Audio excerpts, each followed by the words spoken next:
many products fail is we want it to be perfect and ready. And the moment you are ready, you are late. Before I can do $1,000 in sales, I know what I'm going to do. What's the difference? Personal branding.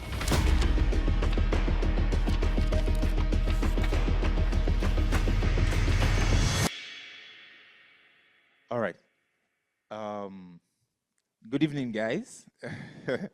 I'm Joseph Emmanuel by name.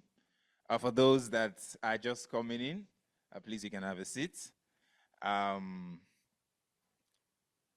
6'4". For those thinking, oh, how tall is this guy? So today we'll be talking about the 2026 Playbook, which is Scaling via AI, Global Trust and Founder Authority. My name, and I happen to be the founder and the CEO of Gemirai. Is a tech agency that will specifically work on UI, UX, web development, code and no-code solution. And now that we're in the era of AI, we also use AI in our workflow. So you guys are welcomed. And first off, I just want to put it out. Are we live now? Okay, great. Because we have a lot of people joining from around the world, for this session. Okay. If what you want to hear today is what you're going to see on Google, then I would think I will be wasting you guys' time, right? So everything you're going to hear today is what you might have not heard, or you might have heard it a type of way before, but definitely just know you're going to be blown away. Not in a bad way, but in a positive way, because knowledge is transient, and the goal of knowledge is not to recall necessarily, but to be able to get back home and remember that a tall guy with a baseball cap from Nigeria made a speech about personal branding, and I could gain a lot, And in the next 3, 4, 5 years, you can just send me an Instagram DM, hey, Joseph, great session that day. I was really blessed, right? So let's stay calm, let's enjoy ourselves, and it's going to be a great session, like I said. Okay, let's run. NI plus AI will give us an explosive scale. So many people have been in this bubble, and so many posts on YouTube, guys, in terms of AI, what is really going on? Are we going to lose our jobs? Are we still going to survive as human beings? Who's going to do my laundries? I could hear that AI is going to take my wife. Oh, okay, maybe, who knows? But NI is natural intelligence and AI is artificial intelligence. And a combination of both will give us explosive scale. It means natural intelligence meets agentic execution. And strategy is the human foundation. And personally, I have found that high-speed execution win market. What does it mean? For everything that has a fake, there's an original version of it. Am I right? So it means that, it doesn't mean that artificial intelligence is fake, but there is a word in front of it, which means artificial, which means it is not natural, right? And then the NI, which is the natural, it means that it is inbuilt, it is innate, and that is you and I. That is our brain. And then the AI is the artificial. So a combination of the natural plus the artificial is going to make what? An explosive scale. That is just the meaning of what we are talking about today. So we should not be afraid of AI. All we need to do is to embrace it. And see it as an artificial intelligence with a combination of our natural intelligence will really, really take us to that height we want to go. And so for this talk today, I try to find a balance between AI, tech professionals, average people, startup founders, venture capitalists, and everybody all together in a circle. It's going to be a short teaching. There will be openings for quick sessions, interactive section, and I'm telling you guys, you're going to really, really love it. For those just coming in, we are talking about the 2026 Playbook, Scaling via AI, Global Trust, and Founder Authority. I'm Joseph Emmanuel. I'm a UX designer all the way from Lagos to Tokyo, Nigeria. And I'm also a thought leader. And but my main skill is managing Gemirai, which is a design agency. Okay, so While I was just maybe a couple of years ago, while I was learning about Naval Ravikant, that's the CEO, the one CEO of Angel List. I know most of us will know Angel, especially if you are conversant with Venture Cafe. Angel List, is a popular platform that helps with venture capitalism and stuff like that. And he mentioned something that really caught my attention. He said that leverage is a force multiplier for your judgment. What's the meaning of that statement? One thing that caught my attention there is the force multiplier. If you have 2 and 2, 2 plus 2, 2 multiplied by 2 will give you 4. 2 multiplied by 0 will give you 0. So the leverage there is the force multiplier for your judgment. That is where AI comes in. So your judgment is your natural intelligence. Remember, in the previous slide where I mentioned the hair plus AI, which means that a combination of both will really make you a superpower and will really position you for the future. And that quote from Naval Ravikant also buttress that point. And on this slide, trust is a cultural language. I know most people will say, oh, who's this guy? I've not seen him before. When did he got into Tokyo and stuff like that? I got in last year, by the way. But trust is a natural language. Why do we think, for those that are married or for those in relationship, why do you think you're dating your partner? Anyone in the house that can help us? What's the name? Yes, was Isabel. Okay. American? Where are you from? Venezuela. Okay. Trust is a cultural language. So before you can decide you want to live with someone, it means you have to trust them. How does that relate? As an individual, as a brand, as a company, good design is the price of entry. But the difference is the market leader. And global users bounce without a psychological moat. What is a psychological moat? It's a unique technique in which you use it to form a community of loyalists. We'll see what that means very well in the next slide. And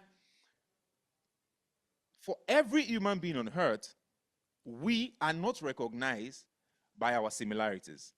I know there's a reason why my tie is outside, is deliberate, and then you're going to, it's a mental picture, because every single person on earth will tie in the tie.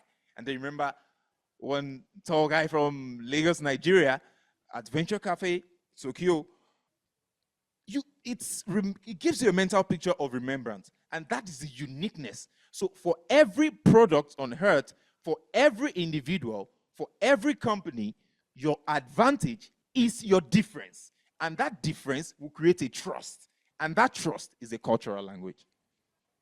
And so it is a method used by a lot of big companies, guys. A lot. And so without a psychological moat, in the course of this teaching, I will be able to emphasize more on what psychological moat is. I know most of us can just Google it, but I will emphasize more on it. So it's a model that we use to create a loyalist. Now, this is a practical example. Like I said, I'm a UX designer, so if you get to see a lot of mobile apps or web apps, it's fine, guys. I'll break it down in the simplest form. And so this is an example. Because of the camera, I don't want to leave the scene too much. Rakuten. Most of us are familiar with Rakuten. It's a billion-dollar company. They're doing a great job, guys. Nothing against them. But while as an expert in user experience, I get to understand that in the Japan market, the focus is more on context heavy. And if I'm wrong, the floor is open for everyone to contribute. And for them, they pay key attention to detail than trust. It doesn't mean that you're not going to trust them, but they pay keen attention to detail than trust. We can see the practical example. This is a screenshot of the Rakuten homepage, and then we can see a screenshot of Stripe. And so, to really get the attention of the global community beyond your scope, you need trust. via clarity. And that has to remove the friction in the mind of the end users. So while I'm landing on this website, on this landing page, I really want to understand why I'm here, financial infrastructure that supports business growth. I want to know what this is for me there and which action I am to perform on this page. Is it that you start or you register on Google? I know most of us might still be a little bit confused, but it's fine, we'll get it. Then we are going to talk about speed. Not ISO speed, guys. Okay. Speed is the only competitive advantage. And this took me years to understand. My first experience into design was in 2012, while I was just navigating what we call Microsoft Paint.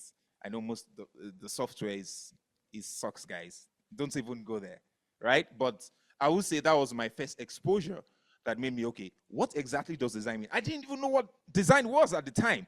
I would just look at some SMS messages that were sent to my mom BlackBerry phone there. It was a big deal in Nigeria if you can have a BlackBerry device. So yeah. And then I would just pick those SMS and then I will log in into the Windows 8 laptop and then just add some text over some images I had no idea that that was design. I really had no idea until later years. And so speed is the only competitive advantages.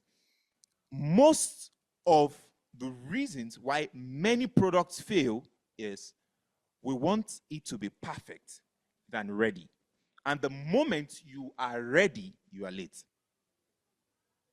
And it doesn't apply only to digital products. It's almost in every field. The moment you have an idea in mind and you say, oh, I want to maybe develop a product that can connect people to understand the Japanese language for foreigners and can convert the Japanese language in a split second, you are not the only one getting that concept. There are millions, billions of people in the world getting that concept. And the fastest to come up with the idea will become an industry leader. And I can give you guys example, and example. Netflix today is a good example into that. Many are coming after. But there's a unique advantage for the first. And the first is not perfect. If today is perfect, then tomorrow is not necessary. There is an iPhone 14 in an iPhone 13. So if Apple is waiting for them to get the perfect version, and know many people are saying, oh, who's that guy? What's that session going on? You can come in, it's fine. And have a seat. Welcome. And so, iPhone 14, the improvement of iPhone 14 was embedded in 13, but they were not waiting for it to be perfect. Are we getting it, guys? Okay.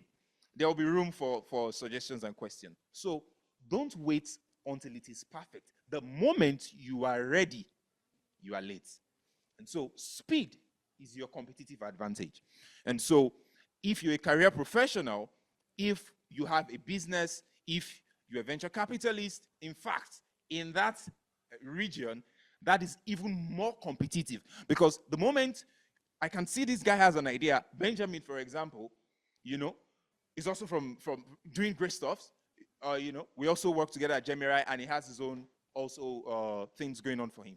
So, for example, if you are waiting for it to be perfect, someone there is out there just trying to get around it. And the solution of today is the improvement of tomorrow. So let's note that because it's very important. Then I just talk a little bit about what I do, branding and Gemirai. And I found the way that moving fast is the only way to survive. And example, this was a product about 6-7 years ago for one of the first fintech products in Madagascar, Africa. And I could remember when the founder reached out to me, it's been years, about 6-7 years. And there is a huge market gap in terms of fintech in that country. And it was one of the first pioneers. And he reached out to me, I love your work. I think you're the best UX designer to help me with this project. I said, it's fine, let's jump on a call. And it was so sad that his focus was not necessarily on solving their end problems, but his own bias. There's nothing wrong in that. But it felt like the product has to be perfect before we launch. And then every day we keep improving we keep improving, neglecting that we are not the one using this product. The same thing also goes around if you have a business. Remember, the goal is profit, and you are not the one buying the product. It is the people, the end users, right, that will buy the product. And so it was even over 12 months. I just had to reduce the time. But eventually the product failed by the time we launched, because many other competitors were outside doing exact the same solutions. At the time, it wasn't working anymore, and it has to, go under the rail. So it means that. And then another example of lockedinhq.org. This, is another American startup based in Maryland. They work in the NIL space. You guys can check it out. It went live about a week ago. And one thing I like about the founder, when he reached out to my agency, I like what Gemini does. How can we, work with you guys and all of that? And it was very direct.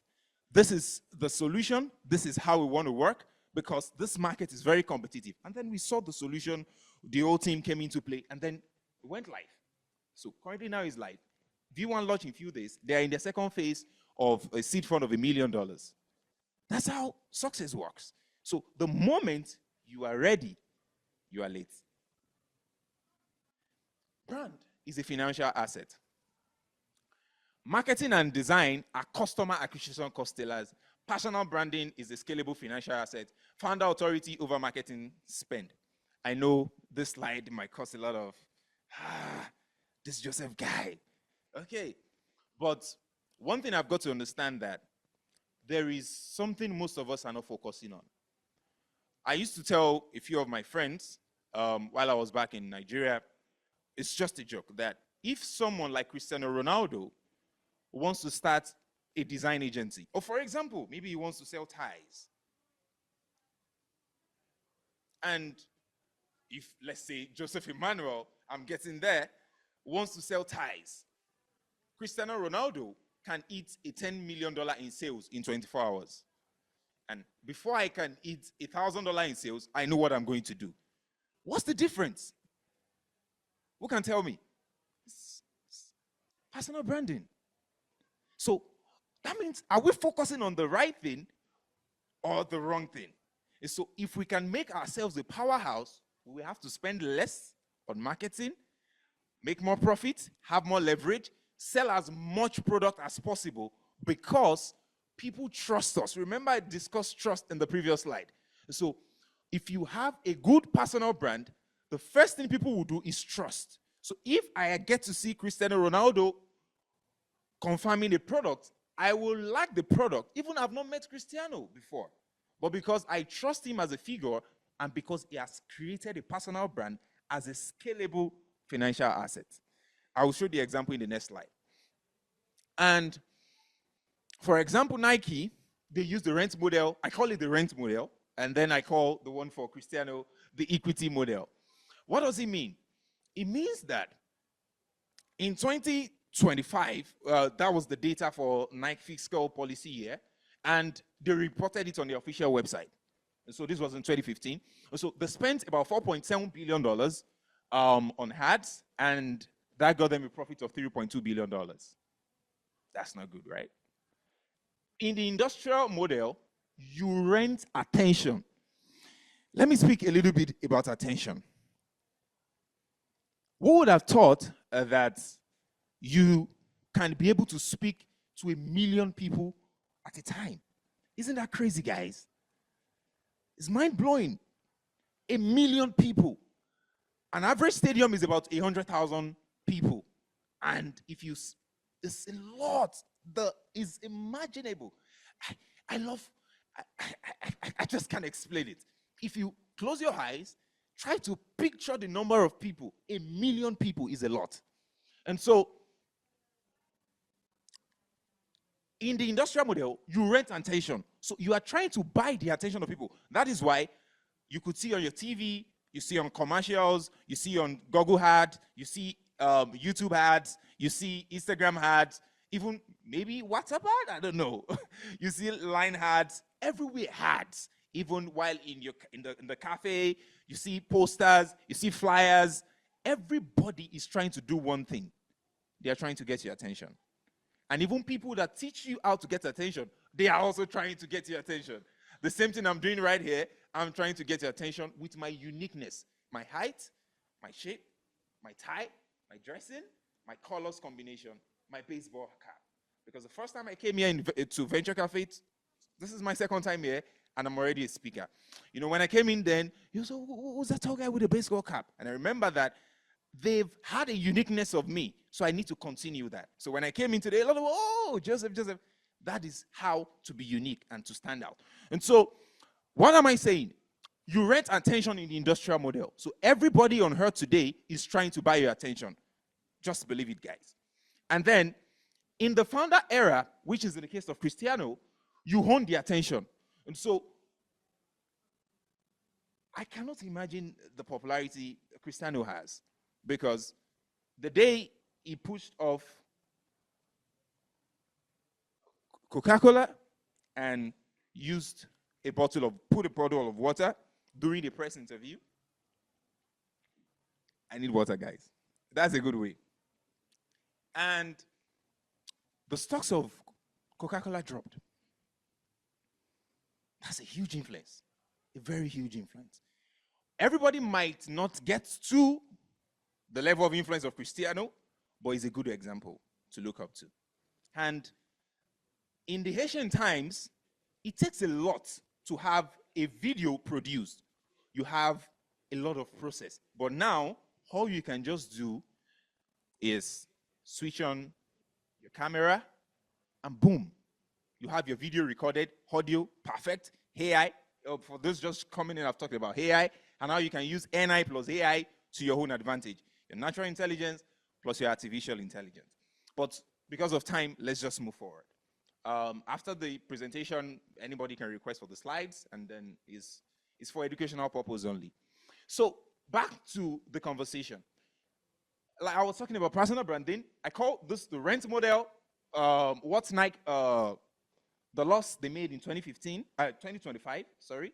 And then infinite ROI is more of a tautology, but it means that there's a low investment, but huge return. That's mind-blowing for me. And all of these data can be verified. The links are there. From human labor to AI capital, architecting the next decade. I used to tell people that methods change, but solution is the same. I can give us examples and examples and examples. The solution is to listen to music. We can pick videos, watching movies, for example. In the 70s, in the 60s, in the 50s, the way, if you want to watch a movie, there was even a time you have to go physically to a theater to watch a movie. Then, times were changing, the methods were changing. Then we move into the home video era. I might not get it perfectly, but I'm just trying to give us examples that methods change. And then we moved into the era of, we call it video cassette. Then we move into the era of VCD. We move into the era of DVD. We move into the era of compact discs. But at this time, a lot of companies were making a lot of money. But most of them forgot one thing, that methods change, but solution remains the same. People are still going to watch movie till the end of time, but the method will be changing with time. And so Netflix saw that gap in the market, and it felt like there will be a time smartphones will be in our pockets. We will be able to move with our computers around the world, and it will be very lightweight. So it means that people love watching movies, but the method is going to change. That is when this company started coming into life. So Netflix saw the opportunity and they went in for it. Now they got it right.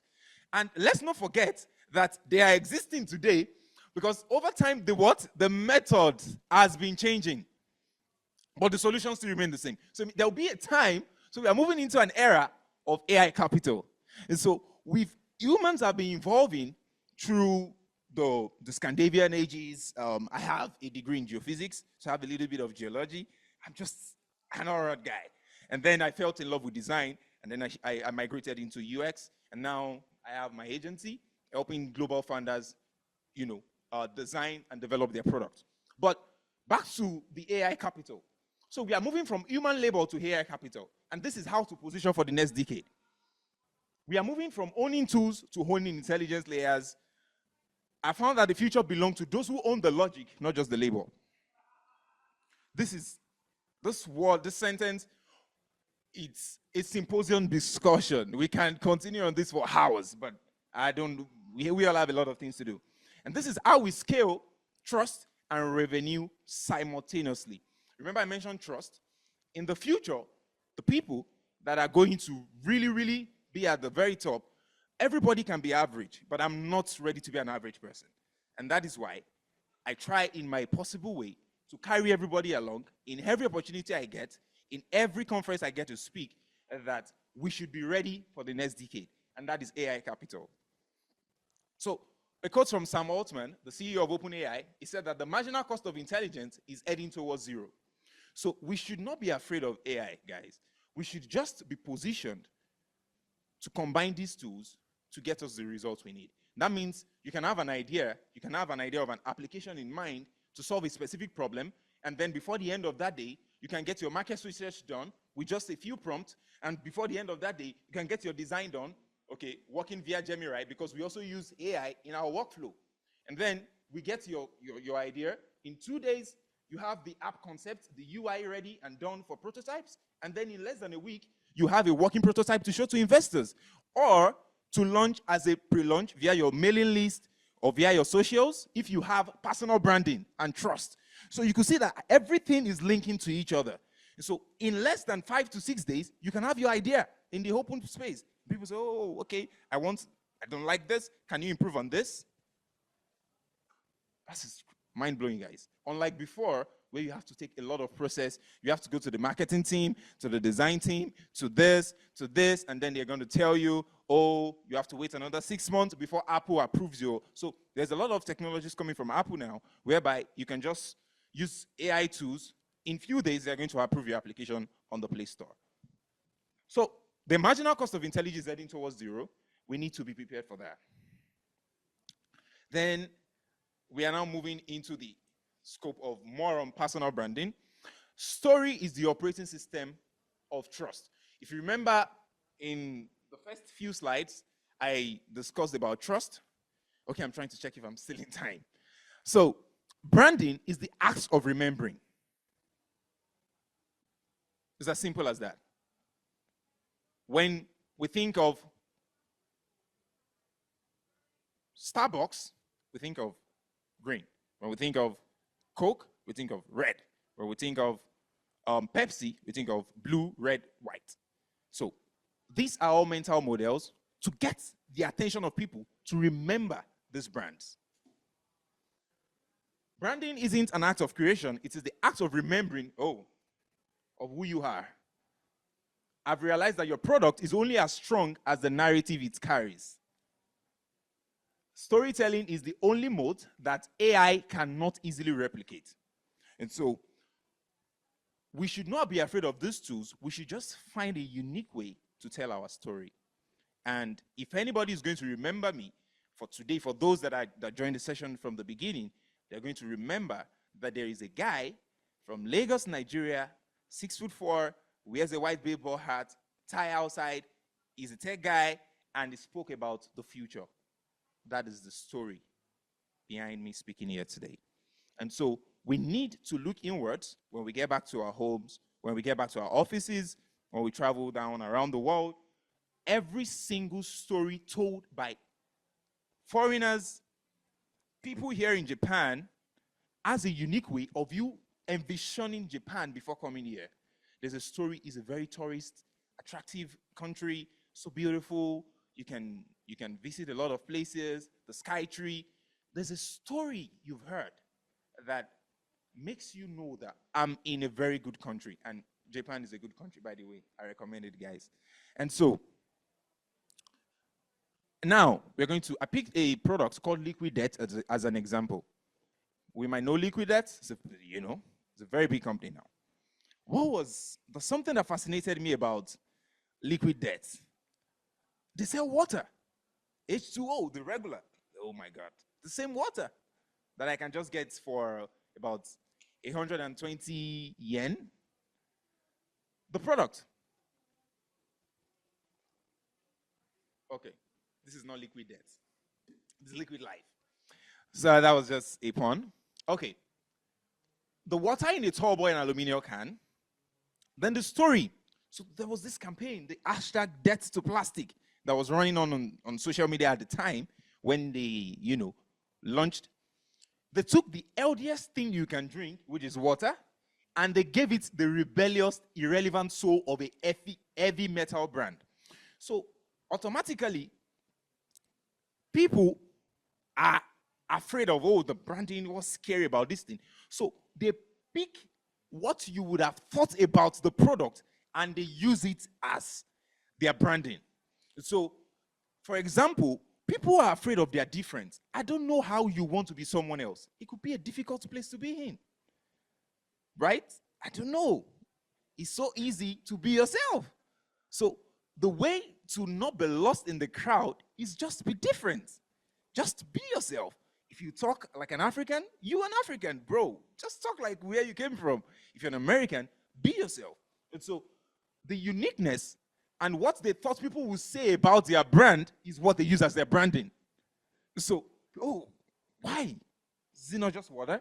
Don't be scared. It's just water. And that's what they use. And you can check it out. Those guys are billionaires right now. And so you can drink and give it rebellious irrelevance of a heavy metal. So the result, they grew from a $3 million brand in 2019 to a $263 million brand in 2003. They don't have a better product than Evian. The first time I took Evian was when the first time I was in Doha. So I was waiting at the airport for my connecting flight. And then I was just in the airport. I was really thirsty. And I was looking at the different options of the water they have there. And I said, Evian? And in Nigeria, Evian has another meaning. So what caught my attention was, is this a story behind the name Evian? And I was like, okay, give me Evian. And I was like, Evian means something else. For Nigerians that are connected on this call, they might be laughing right now. But Evian in Benin language in Nigeria, it means, I think, was it again? Wheat. Oh, yeah, something like witchcraft, So I just said, like, witchcraft in Doha? Does it make sense? So that caught my attention. But I'm not talking about Evian today. I'm just talking about Liquid Death. So they don't have a better product than Evian. Water is water. But they have what? A better story. Now, a lot is going on in terms of the shift to personal intelligence. You can just sleep today, and then you wake up tomorrow. There's another AI tool that can clean your shoes, another AI tool that can print a brand new socks. Anything can happen, who knows? But the shift to personal intelligence is beyond what we see today. It means that traditional platforms are becoming more noisy and saturated. There are a lot of AI-generated videos. There are a lot of, sometimes you see some videos, you don't even know it's real or made by Grok or not. And there is a unique way to stand out and how to position for the future. And so I talked about moat the other time. The unique way is, as a brand, as an individual, as a company, you need to start thinking as a brand. And not just as a brand, but you need to start honing your community. And that is why there are many social media platforms today. They call it channel. I don't know if I'm the only one noticing it. So the moment you follow, let's say, a popular celebrity, then the next thing you're added to the person that owns the page channel. I'm like, why are you adding me here? And I took time to study that model. And I remember that over the time when I get on Instagram, I'll be seeing notifications of that same person in the community. So if there are about 20,000 people in that community, they are more like loyalists to that person. So if you're going to bring any product out today, they would want to see what you're selling because they are loyalists. And so how to own the future is to position by owning your own concept, your uniqueness, embrace it. If you're tall, embrace your height. If you're short, embrace, because there's nothing you can do about it, right? So you need to embrace your uniqueness. And in terms of positioning companies, individuals, to be able to own their digital real estate and to be able to own the future and migrate into personal intelligence, that is where Gemini positions you to lead. That's the agency I run. If you guys want to have more discussions about that, at the end of this slide, there's a QR code to just scan, have a limited slot for people here. But yeah, to the next slide. If AI could do, now this is an interactive session because I've been talking for some minutes and I felt like we all have a few things to discuss and share. Now, the question. Pardon my high AI icon. I don't know if this is a robot or not. I don't know. But if AI could do 90% of your technical work today, what is the 10% about your story that make you irreplaceable? It means that if AI can do about 90% of your technical work, and when we're talking about AI, most people think about ChatGPT alone. It's beyond that. It's beyond that. It's really, really expanding. So we need to be prepared. The future is not tomorrow. We've been talking about the future, the future, the future. When I was, in my early 20s, the future, the future. When is this future going to happen? It's more like a facade. So you are already in the future. Tomorrow is the future.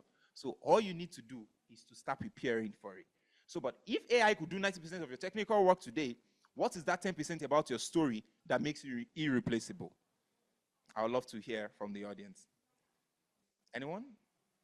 I think my point was that creativity was something that I think AI cannot reach the same levels as humans, but I got challenged on that assumption, so. Okay. And so when you're talking about creativity, are you talking about the design, maybe like graphics, or generation of ideas? Both, and also how those ideas connect abstractly to other idea catch or like to extrapolate, and that maybe AI cannot get there, maybe yet, maybe it will get there soon, I don't know. Okay, I think I get your question, but if I do not, you can bring me back. But it's more like, as a creative person, how AI cannot really replace, right?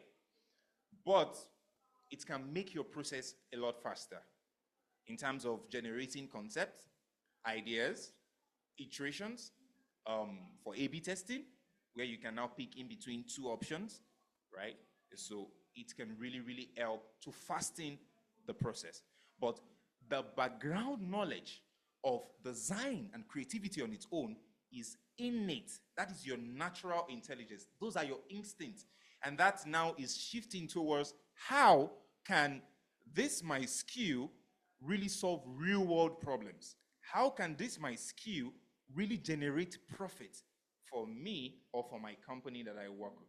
How can this my skill improve the marketing side of things? So an advice is everyone should not just only use the technical side of AI, but also build more knowledge in terms of how can this solve real world problem and generate more profit. If the KPI is profit generation. For some KPIs is attention, for some KPIs is more followership, for some KPIs is building a community. If it's an NGO, they might necessarily not be looking towards the profit side, but maybe making life better for people in sub-Saharan Africa, in Southeast Asia, and all of that. I think I did a project on that, but that's not why we are here today. So thank you so much. That was a good one. Okay. In order to be able to scale via AI, to have global trust and founder authority, you need to stop planning and start scaling. And so, in everything that we'll be discussing for some minutes now, it all boils down to you should embrace your uniqueness, because it is what will make you stand out among the crowd. And everything on this earth celebrates what we call anomaly, both in the earth's subsurface and in real humans. And so, if you have a unique gift, focus more on that and embrace it. Look inward. It might be the way you speak, it might be the way you interact, it might be the way you ask questions, it might be you have a lot of ideas that run through your mind. And you could be a VC, you could be a founder, you could have an established company, but there is a lot more deeper thing that we, every human on earth, are looking for. I don't know what it is, but even you have all the whole money in the world, you have your house in LA, you have it in Johannesburg, in South Africa, you have the best cars, there is still something left. There is still a void left. Which means that in everything, in all our pursuits as humans, we should always remember that we are unique for a reason. If all of us are the same, the world will just be a boring place. So embrace your uniqueness and start scaling, stop planning. And for those that want to partner with Gemirai, yes, there is an offer available at the moment, about 5 audits, just 5. So if you just can, you will see the link to the landing page there explaining the process, how to connect with the team at Gemirai, and then we can start scaling together. So this slide is for educational purposes only. For those that need it, they can reach out to the admin here. And I remain my humble self, Joseph Emmanuel. But before I go, a few of my team members are here. I just want to quickly introduce them. I know they're very busy as well. Please, guys, give it up for Benjamin. He's also part of the team at Gemirai. He's doing great stuff, also Nigerian. And also shout out to Inkechi as well. She's also doing great stuff. She has a travel agency here in Tokyo as well. Great stuff, guys. And I remember my humble self. And, I know I will still get a bit of these sessions more so we can get to know each other more and then we can interact. Joseph Emmanuel signing out. Bye.